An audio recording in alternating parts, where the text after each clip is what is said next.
Kumuha naman tayo na update sa Camp Crame kung saan nakadetain si Janet Lim Napoles. Makibalita tayo kay Ian Cruz. Ian?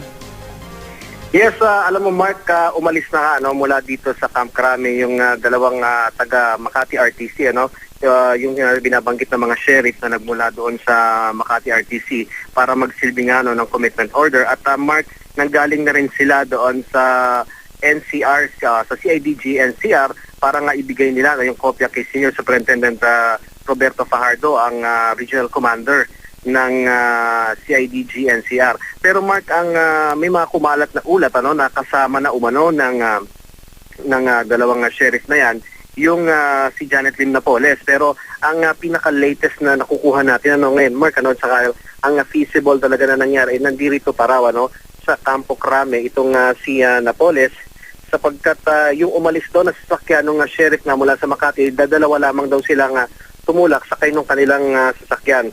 Pero Mark, ang GMA News ay nakakuha nga kanina nung kopya ng fingerprints at ng palm prints nga nitong si Janet Lim Napoles sa pamamagitan ng isang source, at kinuha daw itong mga print na ito kagabi nang isagawa nga yung booking process matapos nang ihatid pa mismo ni Pangulong Aquino sa Camp Crame itong si Napoles. At sa prosesong ito rin, kinuhanan nga ng mugshot si Napoles, pero hanggang sa ngayon Mark ay hindi pa nagbibigay ng kopya ng mugshot itong si Napoles. At hindi naman matiyak itong si Fajardo kung naroon pa nga ba ang Pangulo nung tinapos itong booking process. At nabanggit din Mark itong ni si Fajardo na itong si Napoles ay nanatili sa isang silid dito nga sa National Headquarters, Mark. Ito yung pinakamalaking gusali dito. Ito yung tinatawag na NHQ dito sa Camp Crame. At nandoon daw sa kanyang silid na air condition pa ito, Mark, dahil nga isa itong opisina, yung mister ni Napoles si dating Marine Major Jimmy Napoles at kanilang mga kaanak. At Mark, ang sinasabi nga ng CIDG NCR ay handa naman silang i-commit sa anumang kulungan na naisin ng Makati RTC itong si Napoles. Pero ang kailangan lang daw talaga nilang ay matiyak yun na naligtas itong si Napoles, dahil nga may mga banta sa buhay nitong si Napoles. Wala raw specific threats na nakukuha pa sa ngayon ng CIDG patungkol nga dito kay Napoles. Pero ganun pa man, Mark, ay hindi daw ito pinagsasawalang bahala ng CIDG. So yan muna ang latest, Mark, mula rito sa Campo Crame. Balik sa'yo. Ian? Yes, Mark. Kung nandyan pa si Janet Napoles, may commitment order na, kailan ba siya ililipat sa Makati City Jail? Mark, ang binabanggit kasi ng CIDG, kailangan pa raw kasi nilang masigurado yung paglalatag nila ng seguridad mula dito sa Camp Crame papunta sa Makati. At Mark, may mga lumulutang pa na parang ngayon ko lang din narinig na magkakaroon pa ng ocular itong mga pulis patungo doon sa pagkukulungan sa kanya. So maraming proseso para pa talagang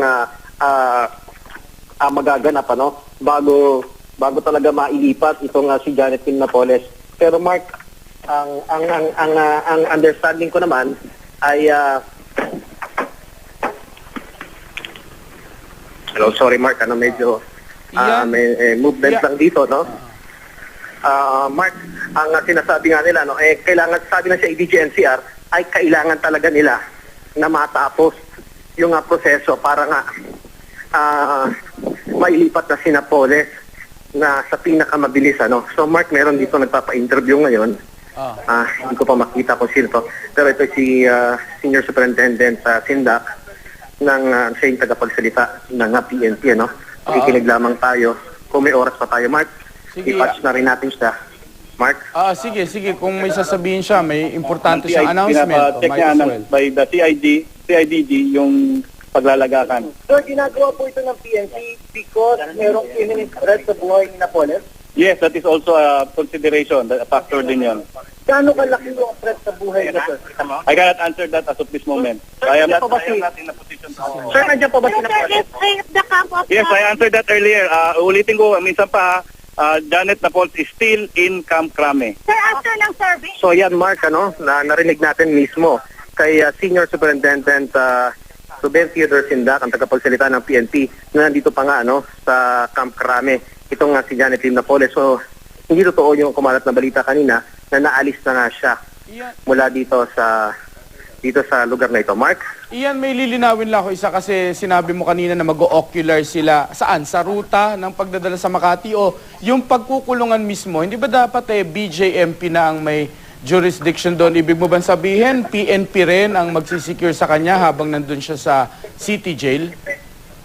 Mark, ang binanggit nga rin ni Colonel Sindak ay magkakaroon nga doon ng inspeksyon mismo ang PNP patungo doon sa lugar na pupuntahan para lamang matiyak na nila na gusto. Sir, live po tayo, no? Si Mark Salazar. Sir, may tanong si Mark. Bakit ang PNP ba ang mag-ocular inspection patungo doon sa lugar? Yung CIDG, yes, yung CIDG ang mag-i-inspect. Inatasan sila, specific instruction ni Director General Alan Purisima na tingnan nila yung lugar na paglalagakan o sinasabing paglalagakan ni Janet Napoles sa Makati City Jail, sir. Hindi, parang ngayon lang yata nangyari ito. Sa totoo, procedure I cannot remember, pero mayroon na sigurong dating president yan. I'm sure they have been previous president, especially for high risk or high profile detainees. Bakit po gagawin ito natin, sir? Let's check first. Let's check. Then we will answer your question after. Okay. Salamat po. Mark, yun nga, narinig natin, ang tinig itong si Colonel Sindak at nagmamadali na rin, dahil marami pa yatang aasikasuhin sila dito sa Camp Crame. Mark? Okay, maraming salamat ha, Ian Cruz.